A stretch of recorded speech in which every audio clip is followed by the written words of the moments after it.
What's up, guys? How we doing today? Hope y'all are doing fantastic. So I did a video the other day about Trump and his he win big, huge win, tremendous about a deal he made with China, and been brought to my attention by the YouTube smart people, or whatever you want to call it, the couch commandos that think they know everything, that I'm an idiot and I'm wrong and I'm stupid. And I got that article straight from CNN. So I guess, yeah, if I got it from CNN, I must be stupid, right? But CNN's the truth, right? So it's like, what do we, where, but anyway, enough of that. But I've got a lot of hate from that and a lot of comments about, there wasn't really a deal. There wasn't really, well, there kind of was. So sort of, I mean, yeah, tariffs dropped from 145 to 30%. So there is some deal made, but maybe it was just a deal to keep negotiating. Who knows what? And maybe I jumped the gun a little bit. I was kind of excited. I thought, I was breaking the story because it just came out, and there's, so I was, but maybe I did jump the gun, and but I've got a lot of also heat and hate, and from the tolerant left that that are so nice and no hate, but I got a lot of hate from these guys about how bad Trump's killing the economy, and he's just trashing the economy. He knows nothing. He's not here for the people. He's here for himself. And well, I've got a few clips here that say a little differently than that, and I'm going to play those here in a minute. But the first one is from Fox News. Now I did 3 different ones, but it's from Fox News. So those of you that are haters, and Fox News is the devil itself, this is your polite cue to head down to the comments, leave me a nasty message, call me an idiot, call me whatever you want, and then beat feet, skedat, get on out of here, have a blessed day. For the rest of you that are reasonable human beings, I've got a few clips from other different news stations, and they all kind of say the same thing, that Trump is actually doing good for the economy thus far. And I know there's some people that are gonna cry in the comments, even at that well, the tariffs haven't kicked into it yet, and maybe they haven't. You're right, but just this is just up to now, through April, what he's done for the economy. So we're gonna go ahead and play the first clip, and then I'll come back and we'll talk about it for a second. 12 minutes into the trading session, and boy, have we got a rally for you. The Dow's back to a 1,000-point gain. The Nasdaq is at a 3.25% gain, and the S&P 500 is up 2.5%. That's a very strong start to a Monday morning. Over the weekend, President Trump took to Truth Social to celebrate his tariffs. He called it a financial revolution. Stephen Moore joins me. Steve, I know you're not a fan of the tariffs, but would you call what we've got going now a financial revolution? No, it could be the start of one. What Trump has basically been saying, and you're right, I'm not a big tariff guy. I'm much more in favor of free trade and lower tariffs. But if Trump can pull this off, and the only country that could do this is the United States, because we're the hub of the world economy, is to force all these other countries to lower their tariffs. And it looks right now like he's succeeding. I mean, we got that blockbuster deal with the UK last week, and now it looks like, I don't know all the details. I don't think any of us do at this point with respect to China, but it looks like it's a dramatic reduction in tariffs on both sides of the Pacific, with respect to the U.S. reducing our tariffs and China theirs. If you get this domino effect, then you're going to see a lot more green on that screen over the next few weeks. Now, I still think there's a lot of, I don't want to rain on this parade, but I still think there's a lot of choppy waters to go with respect to the devil really being in the details of how these negotiations are going to proceed. But, oh my God, I mean, what's the Dow up now? 3,000 points from its low point? By the way, this is pretty close to a high point, isn't it, on the Dow? We're pretty close to it. Yeah, we're not too far away from it. Yeah. Let me put it like that. But look at the gains in the Nasdaq are absolutely spectacular. Spectacular. Never see anything. Well, so by the way, Stuart, you've known me a long time. I very rarely admit that I was wrong, but maybe I was wrong about this strategy. Because if he's able to pull this off, to my free trade friends out there, we would end up with freer trade and less restraints on trade, both in terms of the tariffs and the non-tariff barriers to America selling our goods abroad. So this could turn out, but I don't want irrational exuberance here, because I want to make sure that we're calm about this and realize there's still a lot of work to be done on the tariff front. Okay, Republicans are working on Trump's big, beautiful bill. Yep. But the Wall Street Journal says, look, the tax cuts are shrinking. See that? The incredible shrinking GOP tax cut. Mm-hmm. Are they accurate? Are we getting less of a tax cut than we were hoping for? Well, not exactly. By the way, as you know, I was on the editorial board there for 10 years, so a lot of friends there are still working on these editorials. I think they're a little bit behind the curve on that. Well, that piece ran, I think, on Saturday, but just over the weekend now you're seeing Republicans and President Trump saying we're not going to raise the highest tax rate because we were all worried about that. That would be the dumbest thing to do, because the most harmful rate is the one that has the highest rate. It has the most distortionary effects. So I'm feeling a lot better about things. I would put the odds at 85% at this point, Stuart, that we will get this deal cut. I think now we're looking at maybe 4th of July. I would have liked to have seen it done on Memorial Day. A lot of deals that still need to be cut on that, but I think it's going to be a big, beautiful bill in the end. I really do. So what happens to the market and the economy? We've got the China trade deal.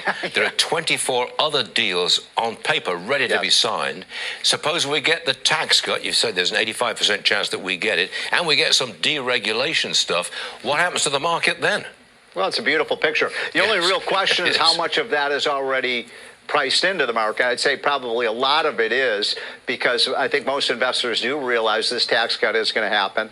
The trade deals, I think, are just harder to predict. I mean, my gosh, Stuart, you've been in this business a long time. Have you ever seen a market like this? I mean, up and down. Remember, it was three weeks ago. I mean, I was on the ledge ready to jump off, and now look at these numbers. So we're not out of the woods yet. I just want to remind people that there's still going to be days when, Trump announces some new big tariff and then the market falls. So it's going to be chopper waters, but I feel a lot better about things today than I did a week ago.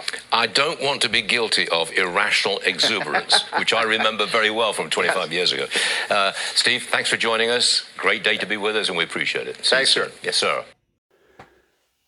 Okay, so that was from Fox, and you could clearly see that the market's back up to record or really close to record. And this was on May 12th, 2025. So it was, whenever you see this video, it was that market was from May 12th of 2025. So the market's back up. Yeah, it went down for a few weeks, and guess what I did when that happened?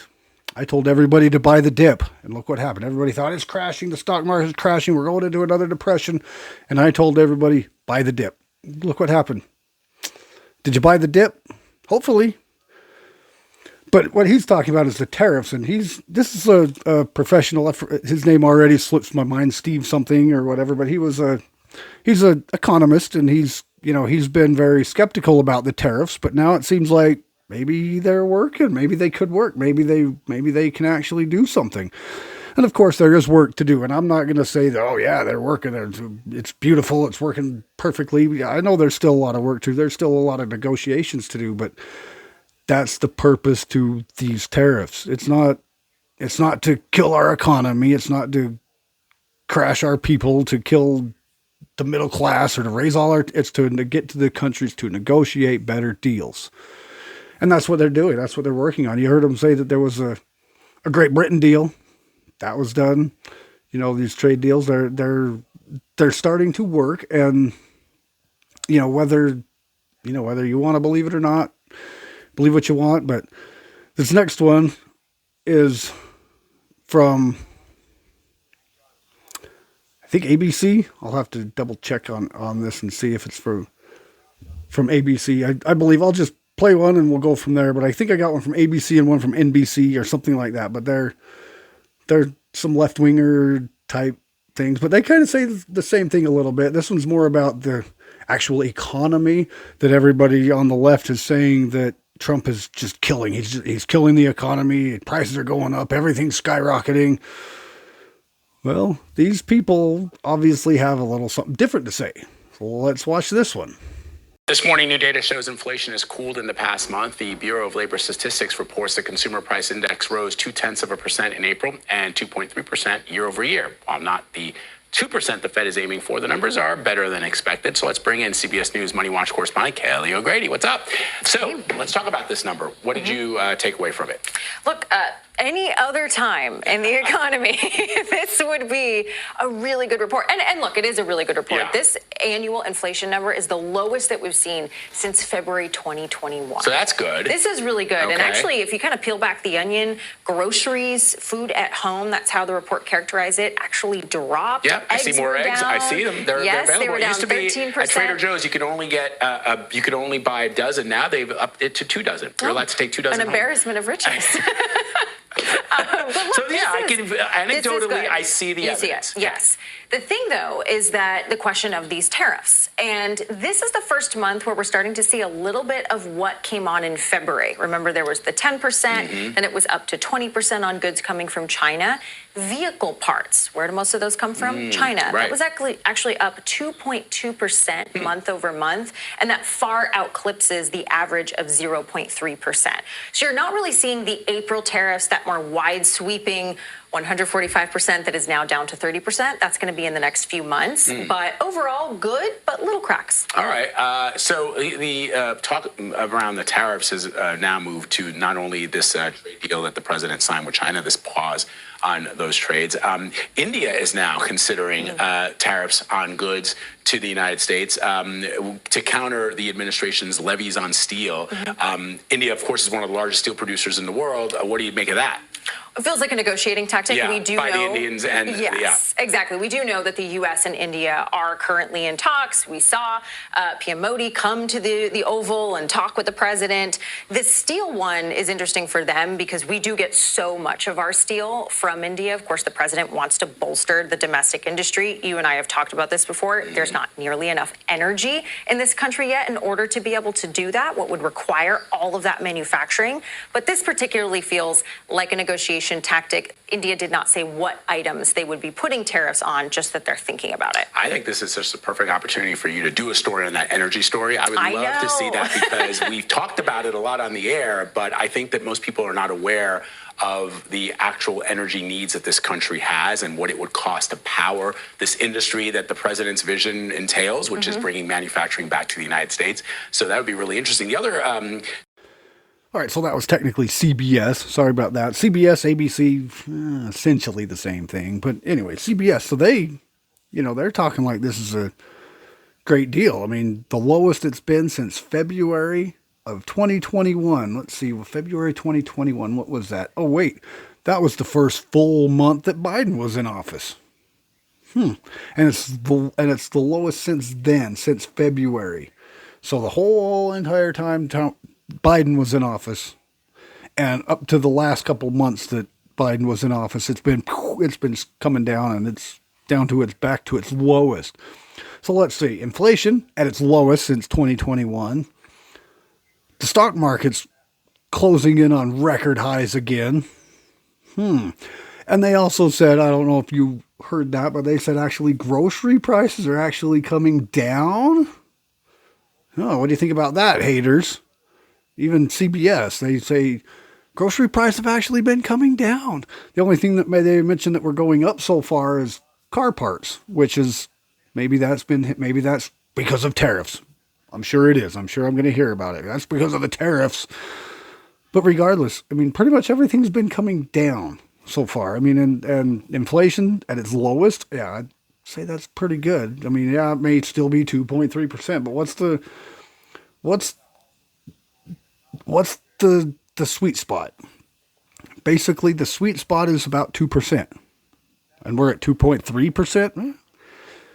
I'd say that's good. And I know that, tariffs haven't kicked in yet, and we're going to see what happens. I'm going to come back here and, I'll do more videos on it. And if I'm wrong, I'm not against admitting that I'm wrong. So far, this video kind of proves that I'm right. Yeah, the tariffs, maybe they didn't have a deal with it, but they did make a deal. They did lower the tariffs back down. Maybe not to what they were, like I said, but maybe, they dropped them down to 30%. And I think China's 10%. Correct me if I'm wrong. I'm sure there's some people out there, if I am wrong, that will definitely let me know. But anyway, the next one was from NBC, and they're kind of same thing, but they talk a little bit about different things. They kind of put it in a little bit more category based, but it's another one. This is from NBC talking about the economy. We'll go over that one. We'll watch that one and come right back. Breaking economic data in April, inflation rose by 2.3% year over year and 0.2% month over month. That is less than expected. Here, of course, to dig in on that report is NBC News business and data correspondent Brian Chung, Investopedia's editor-in-chief Caleb Silver. Good morning to both of you. Brian, let's start with you at the big board. Just walk us through these numbers and how they compare with previous months. Yeah, they were below expectations, which means that inflation wasn't as bad as maybe some would have feared during this month. So in the month of April, we actually saw inflation go down. We didn't incorporate it on this chart, but it actually goes down to 2.3% on a yearly basis. Again, that's how much prices rose in April of this year compared to April of last year. That continues this decline that we've seen since the beginning of this year of the rate of inflation, which was somewhere closer to 3% in January. Now, when we unpack the monthly changes in some of the big categories, when we look at food between March and April, so again, we're talking about monthly changes here, we saw deflation. We saw an actual decline by 0.1% in food prices. Energy prices did go up just slightly, up 0.7%. And shelter costs, this is the biggest one for most Americans. That did accelerate by a little bit from 0.2% to 0.3%, but nothing crazy out of the ordinary there. Again, this was a pretty solid report, but I want to point out, doesn't reflect the main impact of the tariffs, because the 145% tariff on China, that didn't come into effect until April 9th, and those so-called reciprocal tariffs didn't come into effect until April 2nd. Usually the survey period for the CPI covers the full month, but again, many economists we were talking to said it could have been months before we felt the impact of those tariffs, which, as we know, in some cases were actually de-escalated. Yeah, so Caleb, let's bring you in here. First, just your reaction to this report, but also on the tariffs point. What do we see and when, given that there was this slight spike and now we're on this pause and some things have de-escalated since, as Brian just pointed out, we were initially concerned? Yeah, the smoke was much worse than the fire. I think we were all expecting a jump in inflation. A big part of that was the drop in gasoline prices. This is very significant for households. That's one of the biggest expenses we have on a week-to-week basis. That drop in gasoline and energy prices, a big deal in keeping inflation in check. And it is in the sweet spot right now, between 2 and 2.5%. This is just where the Federal Reserve likes it. This economy right now seems like it's going to be all right when we have that tariff pause right now. We'll see how things play out over the next 90 days with some of those other tariffs coming into play in the next few weeks. But right now, this is kind of a sweet spot for inflation. We thought it would be a lot worse. Wow. Brian, tell us more by category. You did a little bit of that, but let's get specific. Yeah, I know. Real quick, by the way, on energy, gas prices at the pump did go down. What accounted for the rise in overall energy was utility gas pipelines going into homes. So just want to make that distinction there. But yes, when we talk about certain categories, these are the things that I was watching going into this report, because this is where we would have felt that impact of the tariff, specifically on China. The clothing and electronics, where we bring in so much from there. Clothing prices actually went down by 0.2% on a monthly basis. And electronics, we did not really see a substantial inflation there, up just 0.3%. Again, nothing crazy. New vehicles, this was a big one, because actually, if anything, we would have seen the bite from those auto tariffs, 25% that was implemented in March. So maybe in April, we would have seen that impact. It instead went flat. So again, we're not really seeing the impact of the tariffs, at least in this report. Maybe we see it in the reports to come. But again, because of the de-escalation that we've seen with a number of countries, maybe we don't see that anymore. Here's some prices that I want to point out that Americans are familiar with. We've been talking so much about rates of change, but here are just the straight prices. If we're talking about April, not May here, but eggs a dozen a year ago were $2.69. Prices were still substantially higher, although they came down from March, about $5.12 per dozen. Milk prices have been going sideways. It's about $4.07 right now. Again, nationally, depends on where you live. And then gasoline prices per gallon, it is down, as Caleb was noting, to $3.33. That is down about half a buck from where we were a year ago, almost $4. Wow. Caleb, all right, when's the next meeting? 36 days, 5 hours, and 14 minutes. Who's counting?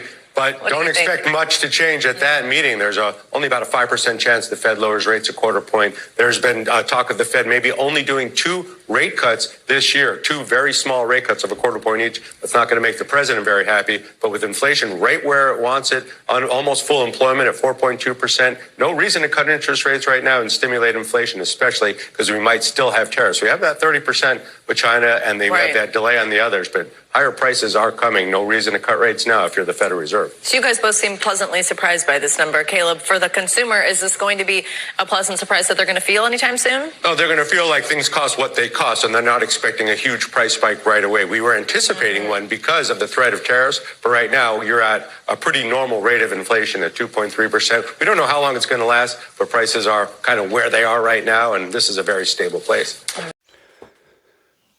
Well, there you have it so far. I mean, inflation's pretty much right where they want it. I mean, it's a little teeny bit high end, but everybody was so surprised. They figured, oh, Trump's going to kill everything. They were expecting it to be way higher. They were expecting it. Guess what? It didn't. Guess what? Clothing prices coming down. Guess what? Car prices, all those tariffs on cars, flatline, nothing. And like the other video said, that car parts were kind of going up because of China and cars from Japan and Europe. Do you think they would go up? Nope, flatlined. So it's so far, no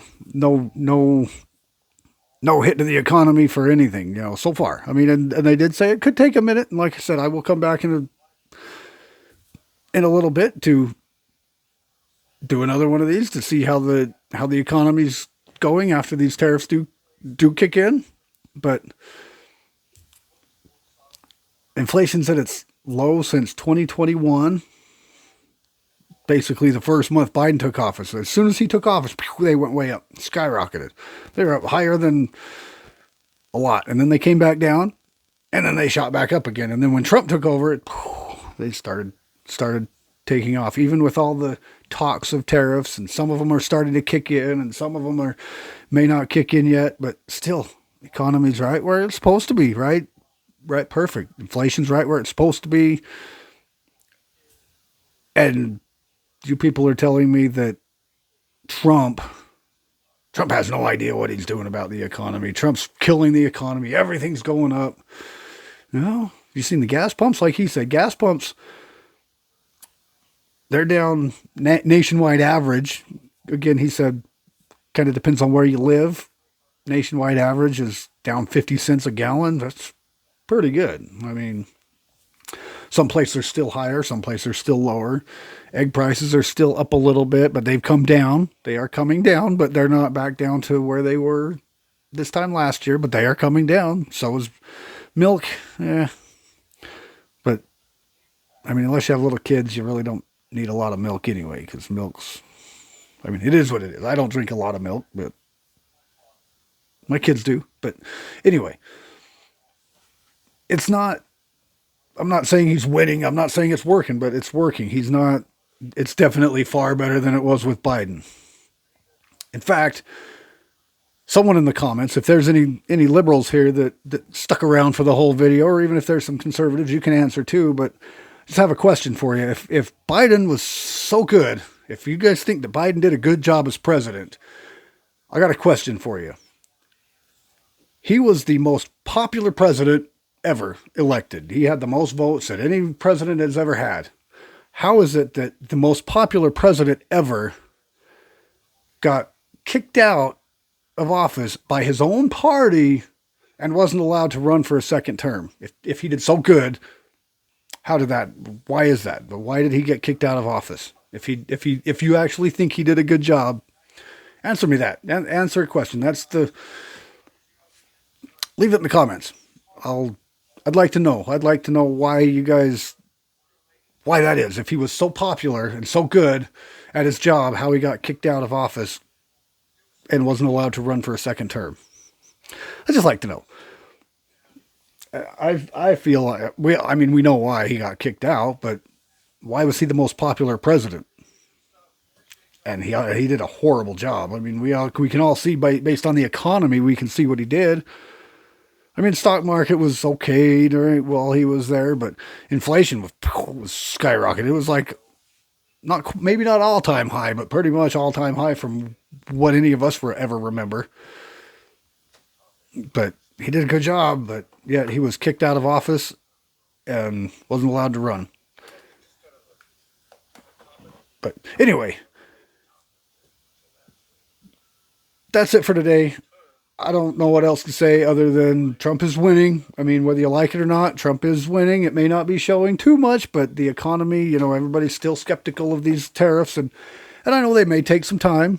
Even that economist that was skeptical of the tariffs, he's like, you know what? This might not be a bad thing. This may actually work. You know, we struck a good deal with Great Britain. We're over in the Middle East striking deals with them guys, and we're working on deals with China.